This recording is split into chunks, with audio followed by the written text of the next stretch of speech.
Thank you for joining us today. We're going to give people a few more minutes. They're continuing to log on. So we'll get started in about 2 minutes.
Good afternoon, and welcome to the Maryland Energy Administration's Community Wind webinar.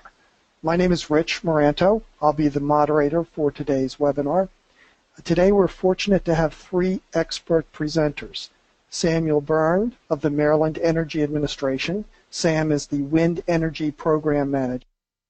David Murin is the Chairman of Alpha Energy and the Community Wind Game Changer Contract Manager.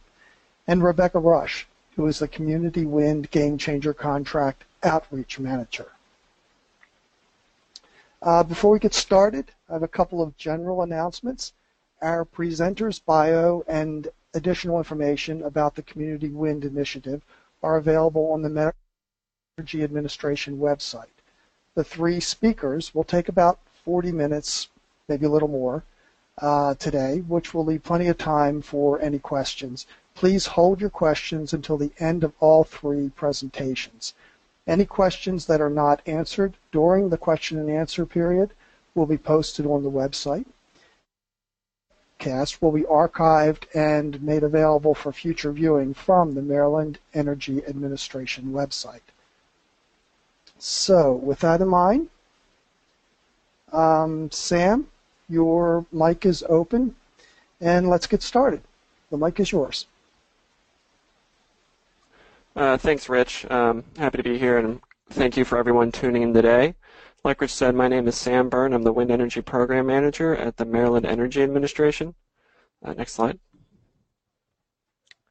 So today I'm going to be going over a couple different things. For example, what is community wind and why it's different from utility scale wind projects, some examples of community wind in Maryland, as well as the Maryland Wind Energy Resources, some extra consideration for those of you tuning in from Southern Maryland. And then we're going to go through the 2, really 4, grant programs and incentives hosted through the Maryland Energy Administration. And then I'm going to gloss over some supporting renewable energy policies that are favorable to community wind. Next slide. So first off, community wind projects are locally owned. They're owned by a local organization, and they have local benefits. Now, the local organizations that Maryland allows to be eligible for the different programs or considered what's community wind is local, state, and municipal governments and their agencies and institutions, nonprofit organizations such as schools, hospitals, nature wildlife conservancy organizations as well, and then also small businesses, including agricultural farms. And this could also be, a manufacturing center, an office business park, or a commercial business hub center like a mall or something like that. And again, these wind energy projects need to have benefits to the local community. And that includes a number of different factors and initiatives such as providing electricity generated to serve a local load, again, community ownership, located at a community facility, educational benefits integrated into the system. So if it's located at a school or a college, you could have research, technical training for new workers, as well as field trips for the youngsters. And there's also a wide economic reach of community wind projects. and that includes community development, civil and mechanical engineering, the permitting and planning process, all the different electrical trades, construction trades, environmental, economic sustainability, as well as finance, marketing, and communications. Next slide, please. Now, some of you are wondering, how is community wind different from utility wind farms? Now, like I mentioned, community wind projects are typically smaller than your large-scale utility wind farm that you might find out in Texas or Iowa.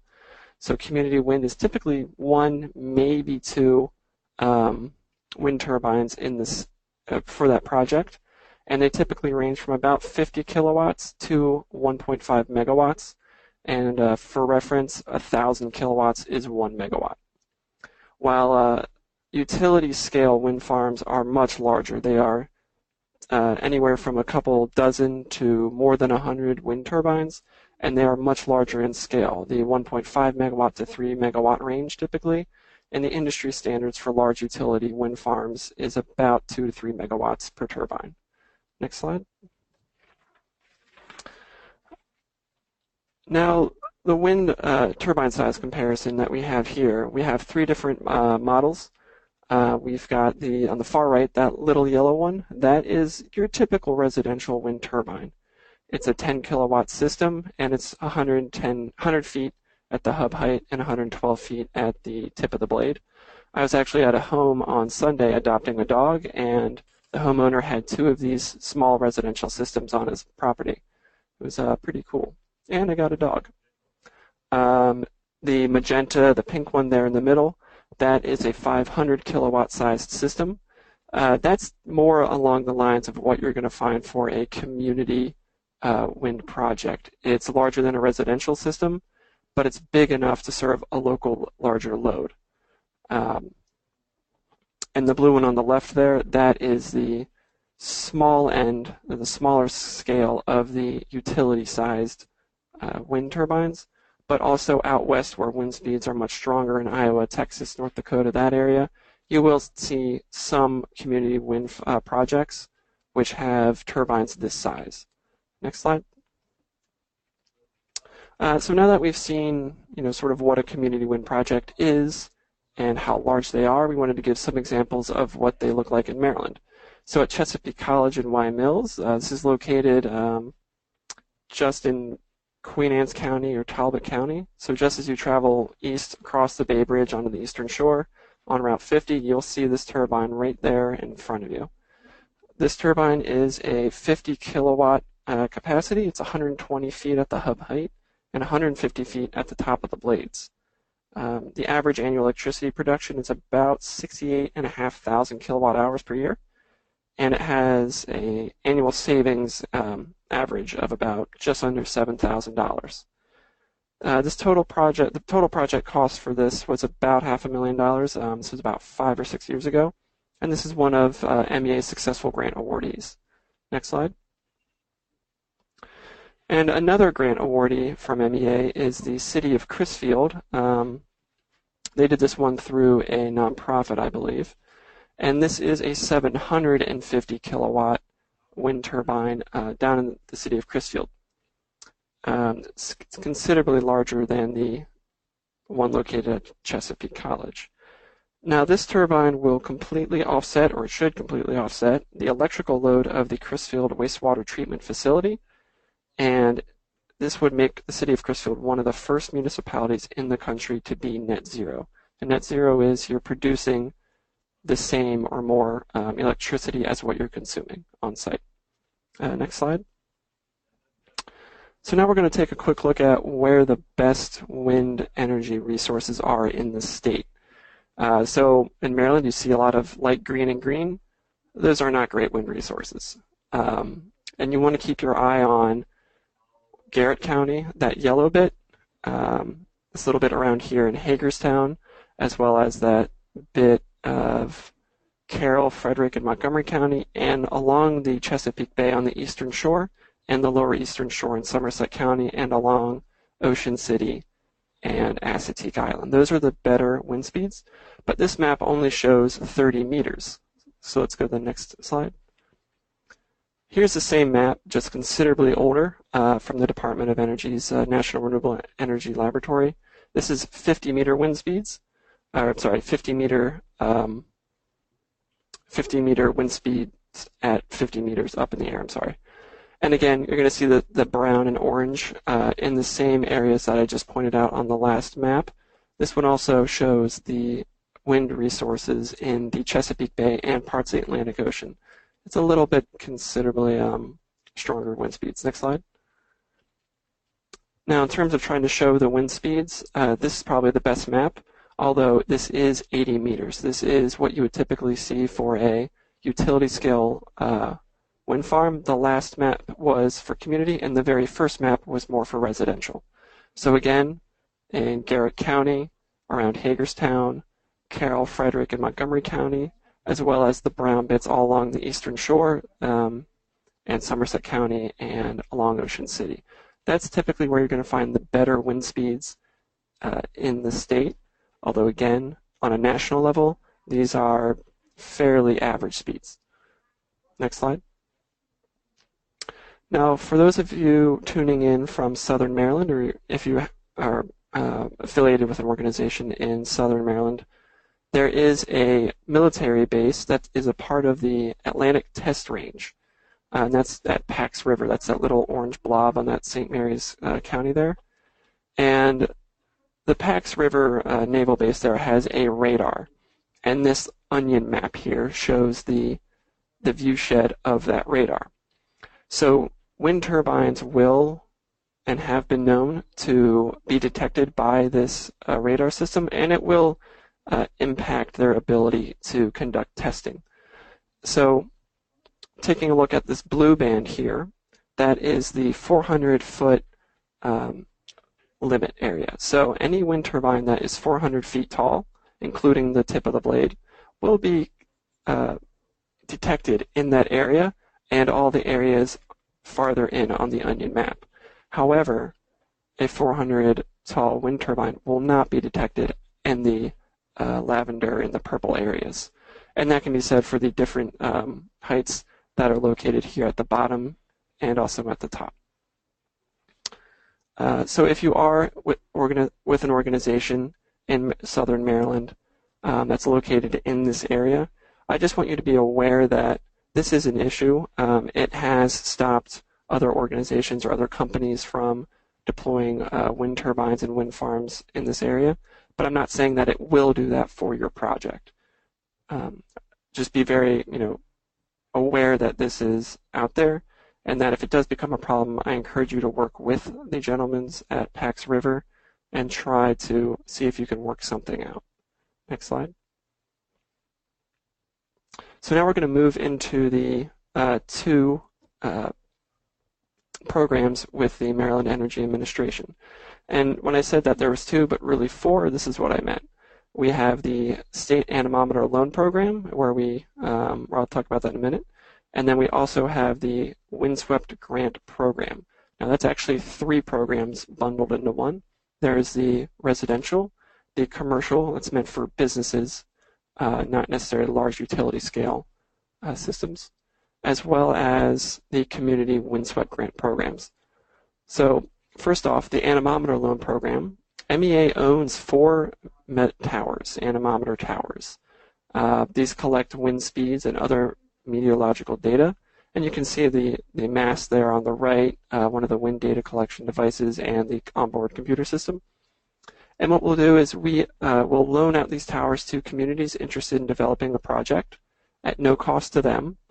And MEA has an option of 4 different heights. We have a 30-meter tower, a 50-meter tower, a second 50-meter tower, and a 60-meter tower.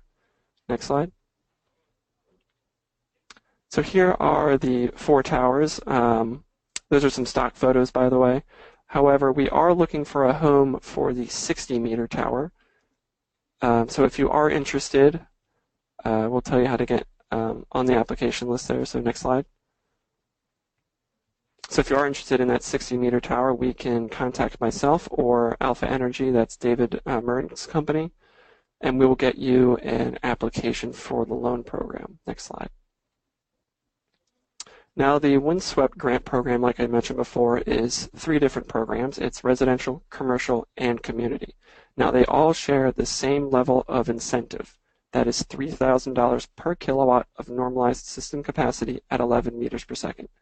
However, if you are looking at the residential or the commercial program, the wind turbine that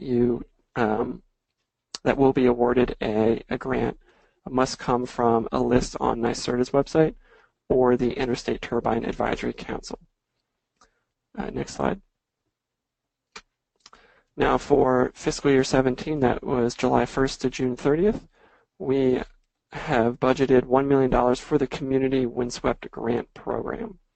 Our website is not currently up to date, but we will update it soon. That'll have all the information on how to apply. However, if you are interested in applying now, you are more than welcome to reach out to me directly, and we'll get you situated there. Now, the residential and the commercial Windswept grant programs, to apply for those, you need to apply for the Clean Energy Grant Program, either the residential or the commercial side of that application. Next slide. Now, very quick, there are other supporting policies that improve the economics of a community wind turbine project. The Maryland State Renewable Portfolio Standard allows you to buy and sell renewable energy credits on an open market. Net metering allows you to sell any excess electricity you don't use onto the open grid.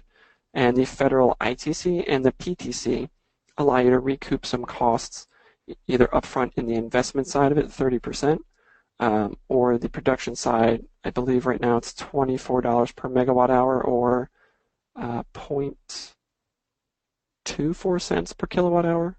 My math might be a little bit off. Now, however, these 2 programs, the federal ones, the ITC and the PTC, they were extended last year, and they are set to phase out over the next 5 to 6 years. And there is also a system size limit to them. So systems under a certain limit will not qualify for these programs or these tax credits. If you are interested in looking up any other state incentives or federal incentives for renewable energy or efficiency, be sure to check out Desire. It's a great resource. Next slide. So I'm going to wrap it up there, but just a quick special thanks to Marcy and Greg from Chesapeake College for the pictures of their turbine and some of the info I provided you today. And with that, I'm done. So thanks for coming. Okay, thanks, Sam. Next up will be David Murin. David, are you there? Yes. Good afternoon, Rich. Can you hear me? Yes, I can. You're up.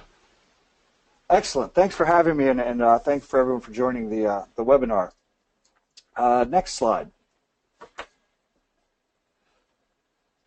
Okay. As you can see, Alpha Energy is we have the contract for erecting and decommissioning the Met Towers on behalf of MEA, as well as filling the queue with respective applicants to help MEA keep these towers up and collecting data. Next slide, please. We've been around. Alpha Energy was formed in 2007, and we primarily have our projects throughout the Mid-Atlantic region, but we also have projects in the Caribbean and Morocco. What we normally advise people that are looking into potential community wind or any wind application are the bullets you see here on this slide. They're all pretty standard, and I won't read slides to you. However, you can see that proximity to load is an important one, because the cost of running power from a turbine to the grid is a big piece of the spreadsheet. And then also you can see, of course, our other points that we look for to indicate to us that a project or a site has potential. Next slide, please. This was a slide we used when we were talking to the Maryland Port Authority. They own this. These are parts of the Dredge Material Management Program, and we're looking at putting Met towers up on them to determine whether they are suitable sites. But I found the slides useful because it gives you the outline of the footprint of a Met tower. You can see a 60-meter tower, which is the one they're looking for at home right now, would require a footprint about 50 meters from the base. And that's 360 degrees around the tower. And of course, that tower is in feet, approximately 300 feet tall. So, next slide, please. Okay, now you can see there's the base of the Met tower. It's essentially an aluminum pallet, and then the base of the tower has one bolt that goes through there, serves as an axle or a hinge, and the tower is erected using a gin pole. And you see to the picture to the right rather, that for a 60-meter tower, that there's 3 sets of anemometers. Sam mentioned earlier what the towers measure precisely, that data logger that I have a picture of. We measure at 3 heights, and the reason we do that is to determine turbulence at a site, shear, and of course wind speed and direction. Also, we measure temperature and humidity. We take these measurements, we correlate them with other historical collection points, like the nearest airport, Thomas Point Light, Coast Guard stations that collect data that's certified, and we correlate and classify the site and give it basically a wind resource or capacity factor. And that's good for moving forward to the next steps. Next slide, please. Okay, again, these are some of the factors that we look to. You need to have a sufficient wind resource. I believe one of Sam's slides mentioned a couple milestones for the Windswept grant. Again, the proximity to the load. A model we like to use, and this is mainly because it's getting community approval, is paramount in having these projects move forward, and that normally is if you have minimal disturbance. If we have a saying that we don't like to take down green space to put up green energy, which means we wouldn't want to have to tear down some prime forest or anything like that. Also, it's useful if the land, because once the tower, a turbine rather, is up, the land around the tower can have mixed uses.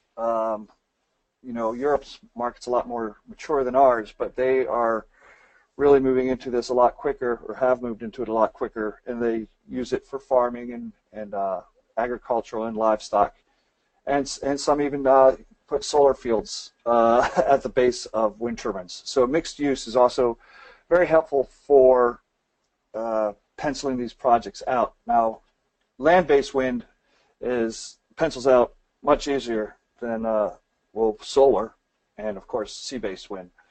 But at the same time, if you're, say, a farmer and you want acres, you want income for each acre, if you can do a mixed use, it's much more beneficial to your bottom line. Next slide, please. Okay, this is an old wind resource map. You saw Sam's using the National Renewable Energy Laboratory slides as well. Those are great. This was just to show that, when we started in 2007, the winds that were considered sufficient to support a utility scale wind turbine was about a capacity factor of 3. And you'll see I've got arrows pointing to where that little strip up the center of the Chesapeake Bay, down in the South Bay, of course, out there in Garrett County and offshore. Well, now turbine technology is improving very quickly, and they are making larger turbines to work in medium to low wind speed conditions.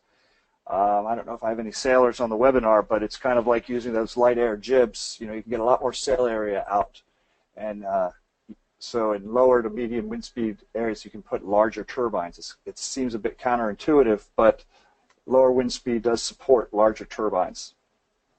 Next slide, please. Okay, this is just some quick numbers as far as some of the potential. Oh.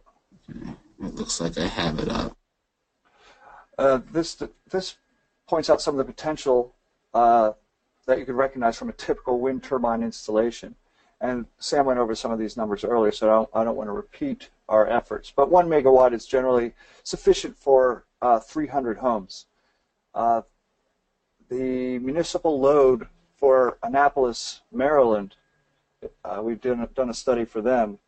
Their municipal load for their office buildings and things like that is 18 megawatts. Well, right now, you could probably achieve that with 3 commercially available turbines.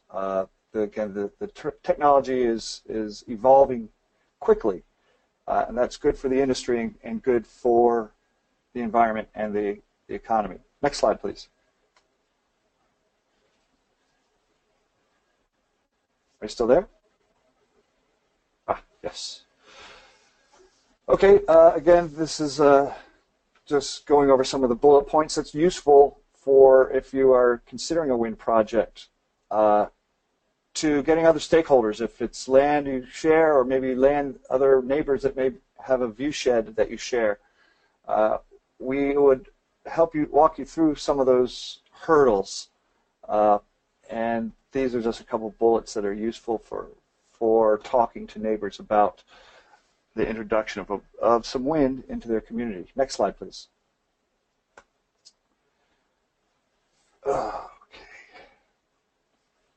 Okay, now this Back to the Future slide is also a bit of a marketing piece again, because one of the things of getting community wind is pitching it.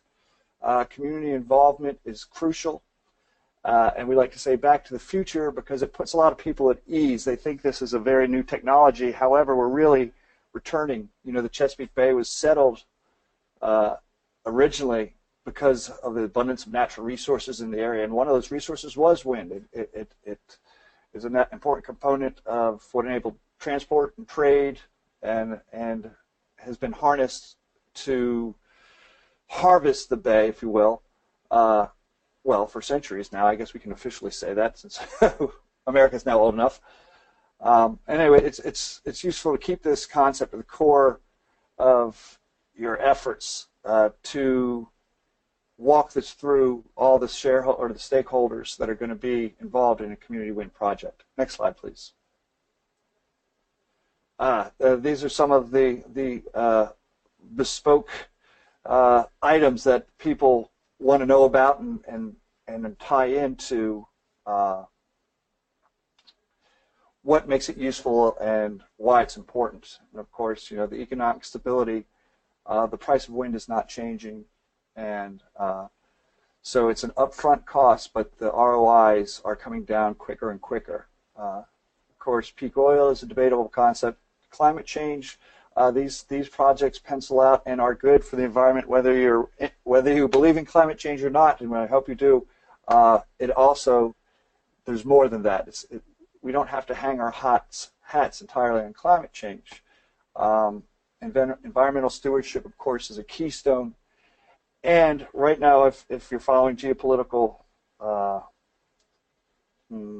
environment, it seems now that the arms race is being exchanged for an energy race. It's a race to secure energy sources. In the Baltic, for instance, some of the Baltic states, Latvia, Lithuania, former Russian states, are in an absolute mad dash to get off of fossil fuels, brown fuels, anything that they don't have a natural link into, because they don't want to get put under control. So they again understand that energy is an important part of the security. Next slide, please. Oh, I had an extra slide in mine, but you didn't get it, I suppose. Well, this is a good slide anyway.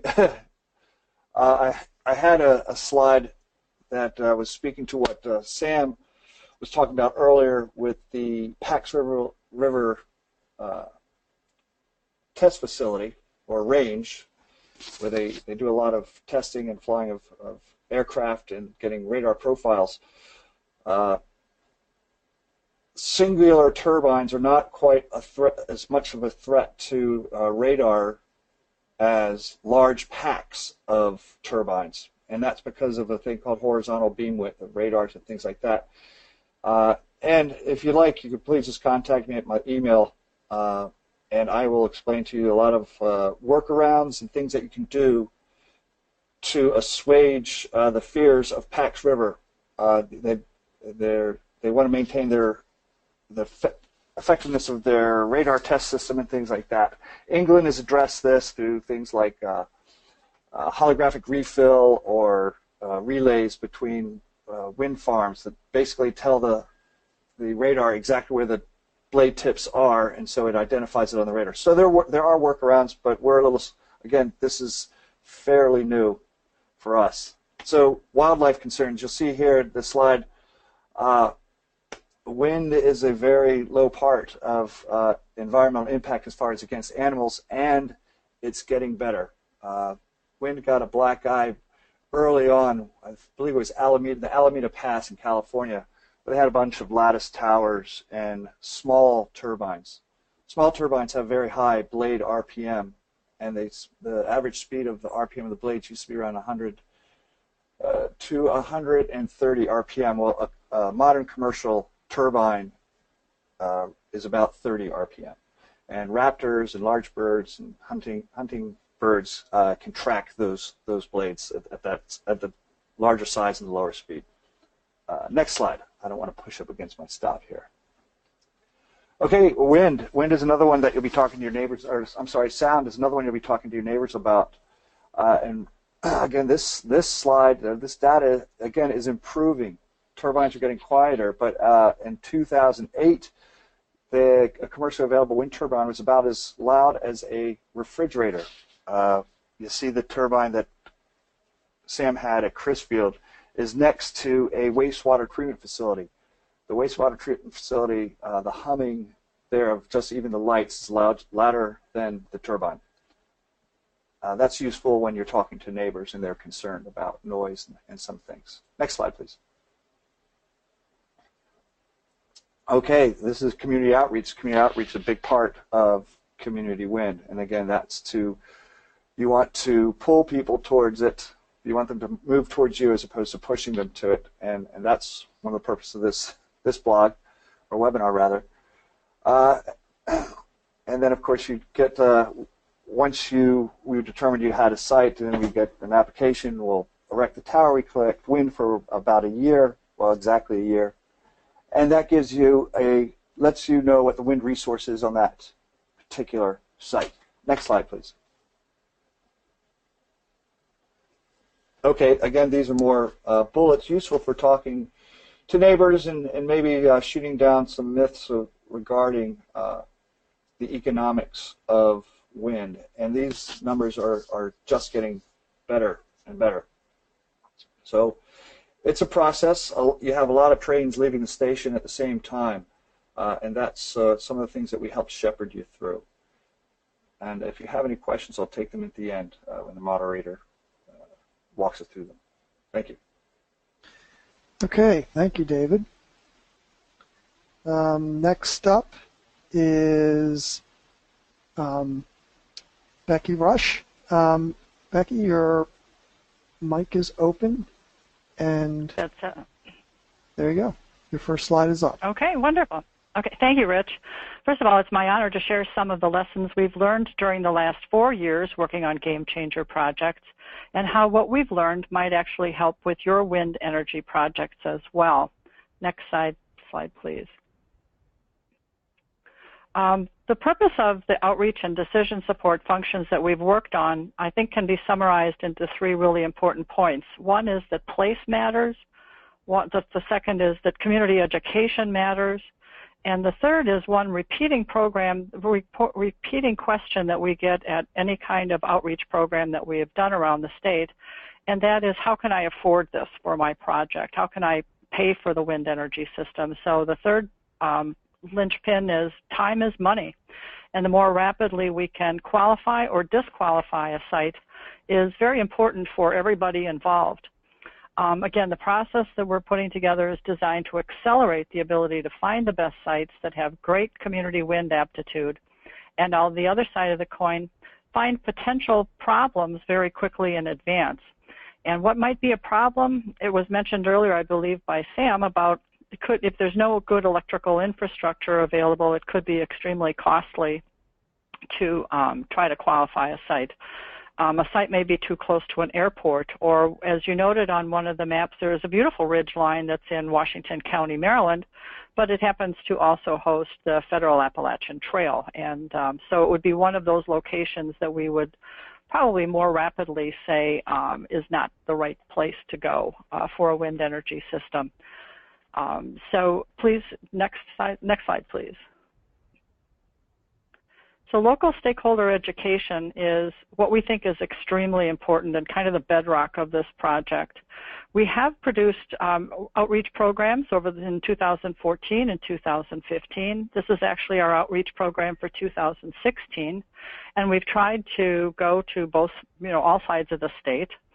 And one thing that I think is especially interesting that kind of shows the success of the project is that both the program we did at Chesapeake College in 2014 and the one that we did at Allegheny College in 2015 have each resulted in having a qualified anemometer loan application, and the anemometers have either been deployed and or in production right now. Next slide, please. We will be providing local stakeholder education again. Those programs will be in early March of 2017, one on the Eastern Shore, one in Western Maryland, and the dates and times are yet to be determined, but we'll put them up on calendars and make sure everybody knows when they are coming. Next slide, please.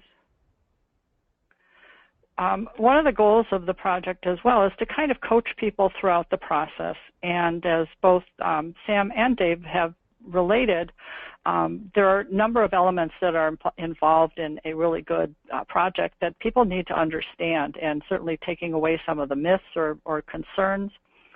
And the projects that have had anemometers, let's say and I'll try to focus on the City of Frostburg, because City of Frostburg was a Community Wind Game Changer Grant recipient, and for over a year there was a wonderful dashboard that was up online showing anybody in real time what the wind regime was at the site that had been selected.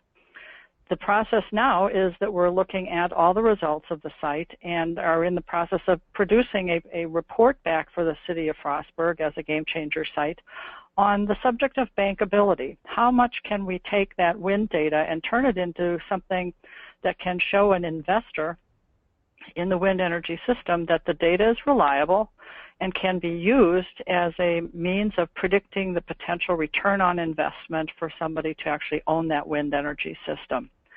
The information is extremely important to, it's impossible to do a really good bankable study without having had some kind of wind energy system in place.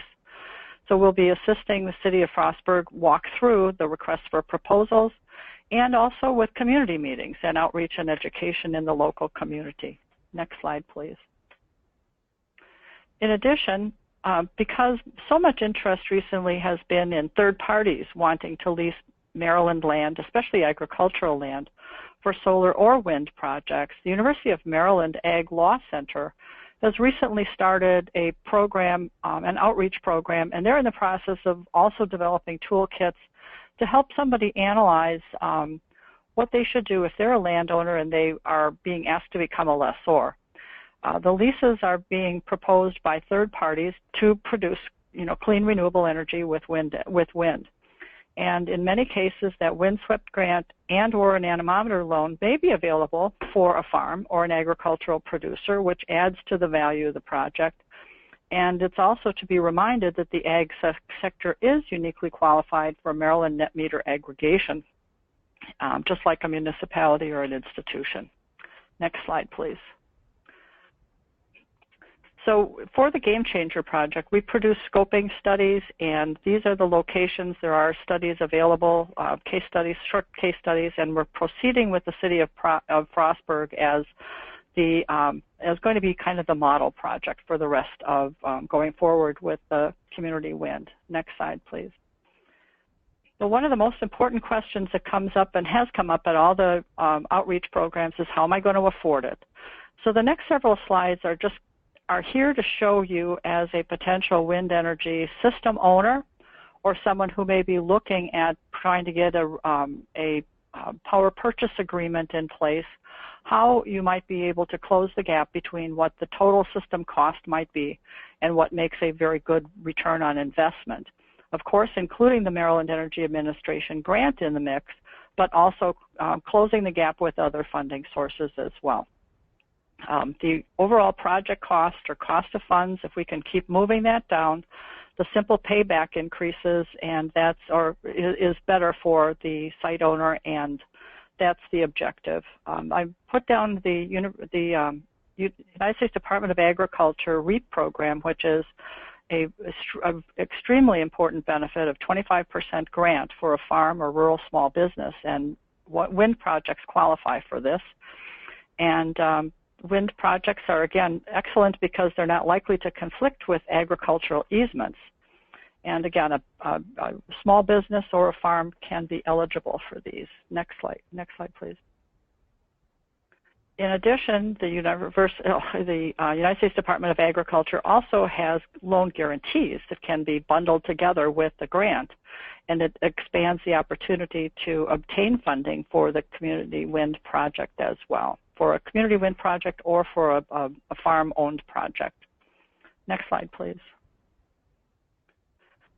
I'm also introducing for you the Maryland Clean Energy Center is an instrumentality of the state of Maryland, and they have the opportunity to actually offer to certain projects, the larger projects where the minimum value is $1.5 million, tax-exempt bonds that may be suitable for a layer of funding, and tune in as far as whether or not there's a green bank opportunity in the future as well. That is being discussed.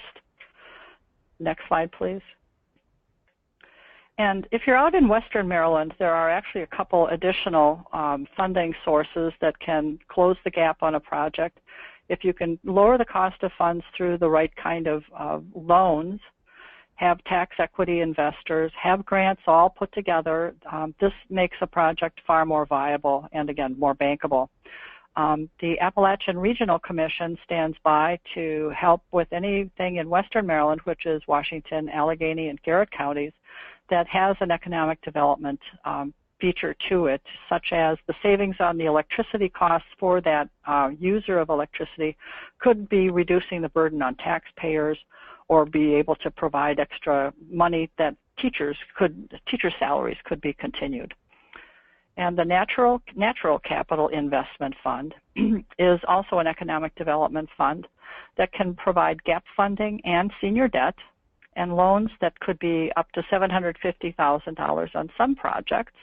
And if you double that with a USDA loan guarantee, a project could be funded up to $3 million.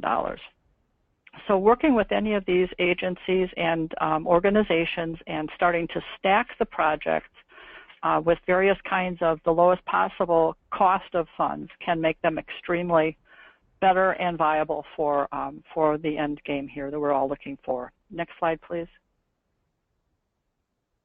The references are all here for who to contact for those last four sources of funds. And I'd also just like to say that the result of this process, in my opinion, is that the owners of the best wind sites in Maryland will now have access to a variety of tools that we'll be producing and will be making available to help any site owner, any owner, and beneficiary be able to make a really good decision for the benefit of their communities for decades to come. Thank you very much. Okay, thank you, Becky. Let's see.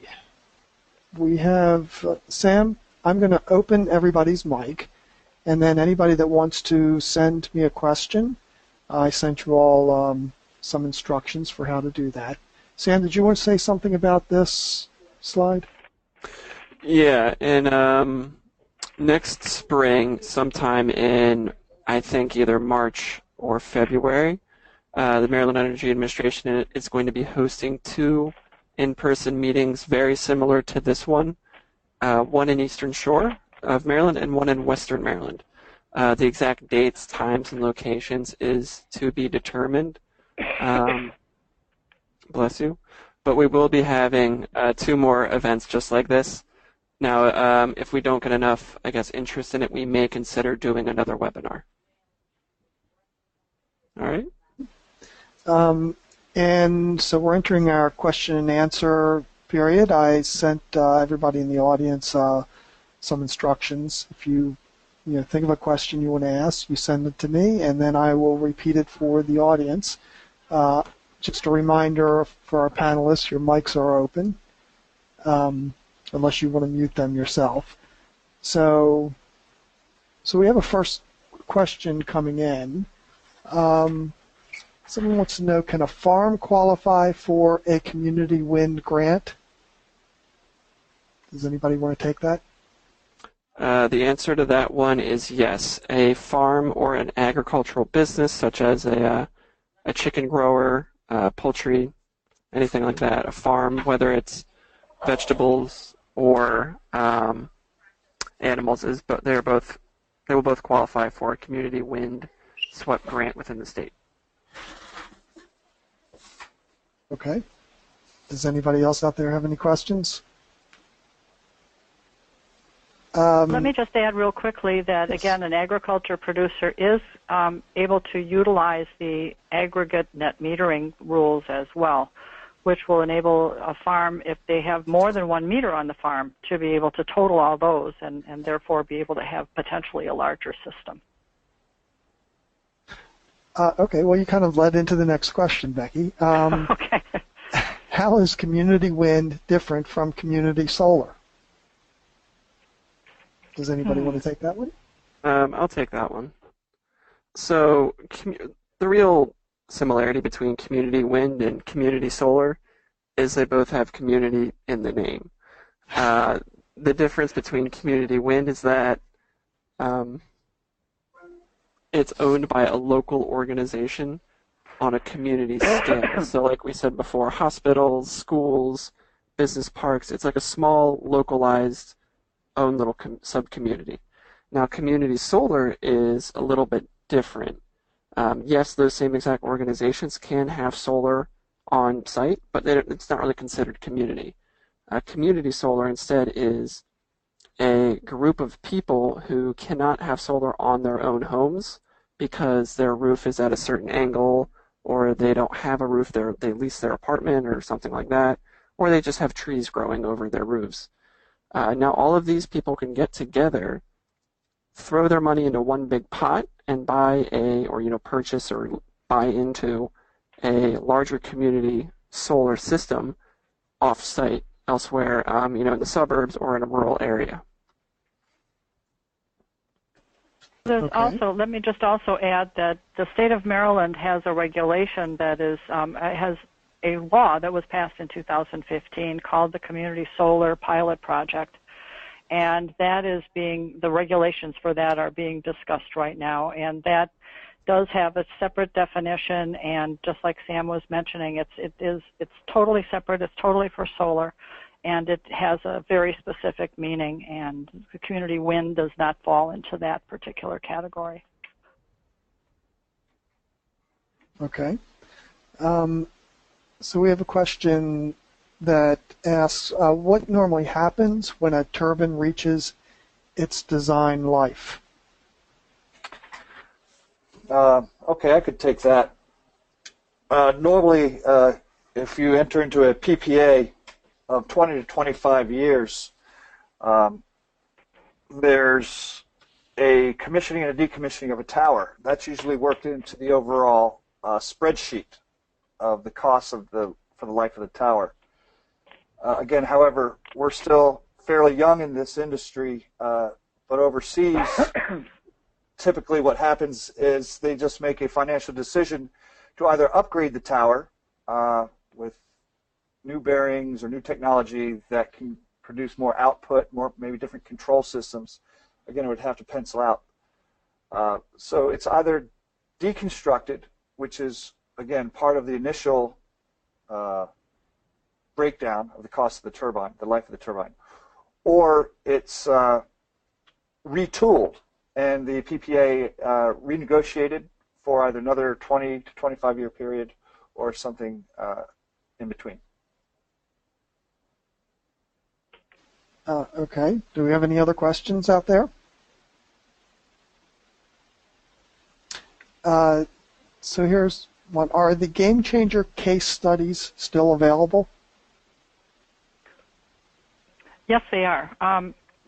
That's something, if you'd want to ask for them through SAM, we can certainly provide those to you. Okay, and what are the biggest hurdles to getting a permit for a Met tower? I'm not certain what that is. Do you know? Oh, yes, I'm sorry. Okay, yeah, I'll take that one. Met Tower is a meteorological tower. That's the name of the mast that's erected to collect the wind data. Now, when going for a permit, I suppose the largest hurdles normally are getting it through a county or town approval through their board.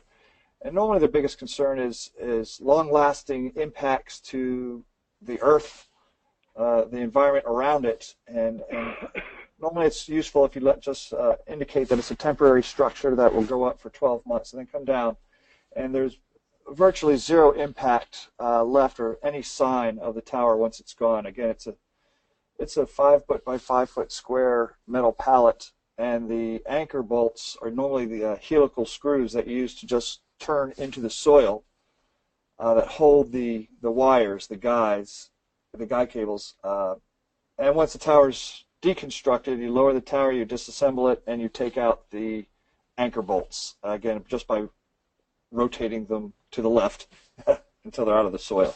So it's virtually undetectable once the tower is deconstructed. And that's usually helpful when explaining what you're doing to a town or municipality that you're trying to get a permit from. And David, maybe you could address, how do you determine which tower to actually use? Well, you'd look at first the application that they are trying to present, or what they're trying to accomplish. One of those things is if, say, it's a farm or a municipality or a college, you'd want to look at their meters and see if they can net meter, and again, the development process or the permitting process for getting a large turbine versus a small turbine is basically the same. So the difference is more kilowatt hours onto the web. The larger the turbine you can put, the better, because the costs then therefore are levelized or come down. So you'd have to look at the electric load and how they're going to enter into a PPA with that, and what their appetite for kilowatts are. Okay. That's on the spreadsheet level. From a wind level, you'd have to look at, first, of course, we'd do a desktop assessment and see what winds are generally in the area through the satellite imagery, and then you have to do a local study, of course, because a clump of trees or a building can change the characteristic locally. You might have great wind class in the area, but a building or a stadium might change the wind profile of where you plan to put a turbine. So the turbulence has an impact. Exactly, and that's what all this is about, being bankable. Because if you put your turbine downstream of, say, a stadium or a farm where your predominant winds are from, and it puts too much turbulence in your air, the production will not be as high. So there's ways to mitigate that too. It's just through turbine location or turbine selection, height of the hub. Okay, we have one more question so far. Does the state recommend specific turbine models or brands for a community wind project? No, the state does not recommend specific models or turbines that you should use. However, for the residential and the commercial windswept grant program, we do require that some of the turbine models that we will be giving grants for be certified to meet certain standards. And this can, again, be found on that slide that I had included earlier. I believe it was NYSERDA, and I'm forgetting the name off the top of my head. ITEC. ITEC. Yeah, there we go. ITEC. Okay. Are there any more questions? I'm not seeing any, so I guess this wraps it up. I want to thank everybody for attending today, and especially thank our panelists, Sam Byrne, David Murin, and Rebecca Rush. And with that, we'll end the. Does anyone want to say anything at the end? Thanks. Thank you, Rich. Thank you. Yeah, thanks for moderating. Okay, you're welcome. All right. All right. So with that, we'll be signing off, and this will be available probably in about a week, up on the Maryland Energy Administration website. So maybe a little bit longer than a week. That was too optimistic. Okay. Yeah. We're kind of in between. We're in between IT directors, so it might be a little bit longer than that. Okay, fair enough. Eventually, it will be up there on the Wind Energy Program's website for the Maryland Energy Administration. All right. Thank you all. Thank you. Thank you.